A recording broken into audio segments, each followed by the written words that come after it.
Alright, we got just 4 days left in the NBA regular season after today.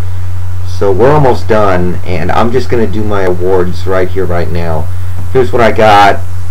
The MVP, I have number 1, I'm going to do it in order. LeBron James, Dwayne Wade, Kobe Bryant, Dwight Howard, Chris Paul.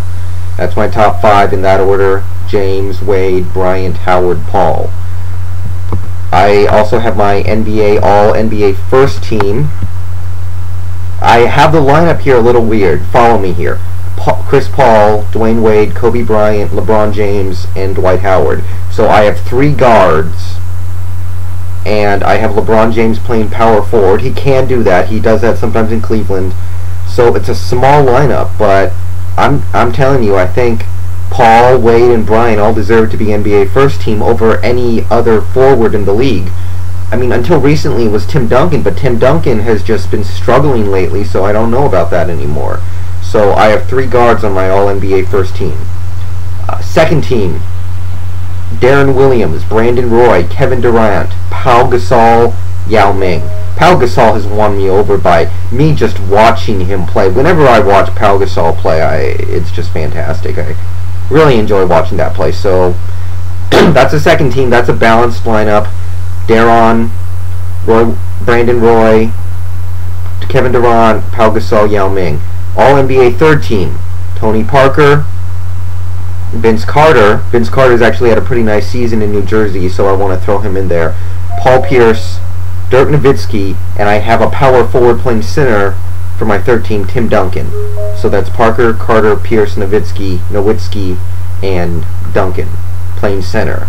My snub team, the 5 guys that just got left off: Steve Nash, Joe Johnson, Carmelo Anthony, Chris Bosh, and Shaquille O'Neal. That's about it.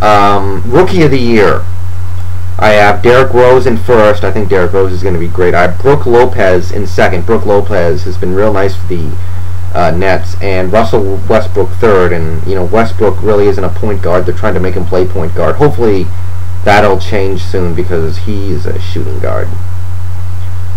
Defensive Player of the Year. I think this stat's kind of useless simply because we don't have access to the statistics proper to judge how good a player is defensively. We go off blocks and steals, which really doesn't tell us anything, but that's what we got. So number 1, I got Dwight Howard, then Shane Battier in Houston, and I'm telling you, Shane Battier is about to change the way we view defense in the NBA because his style of play, he is considered one of the best players in the league, but every stat that the NBA has will tell you he's pretty much useless. So they need to invent new stats to show how useful a guy like Shane Battier is, how good he is defensively. That's what's going to have to happen next. So gotta give it to him. 3, I have LeBron James, just because, you know, he makes a lot of those highlight reel plays. But again, this is just a weird category, and it's hard to judge anything here.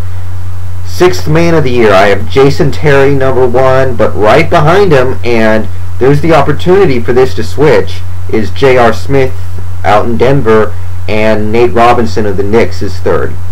Most Improved Player, number 1, I have Kevin Durant. Big fan of Kevin Durant. Danny Granger and Devin Harris. All 3 of those guys really came into their own this year, playing some fantastic ball. Coach of the Year, I have Stan Van Gundy number 1, George Karl number 2, Mike Brown number 3. Finally, the All-NBA defensive team, just for kicks. I don't really care about this, but Chris Paul, Ron Artest, because Ron Artest plays shooting guard this year, interestingly enough. LeBron James, Chris Anderson, just because Chris Anderson's a monster down there. I mean, he is a block machine, and he only plays like 20 minutes a game.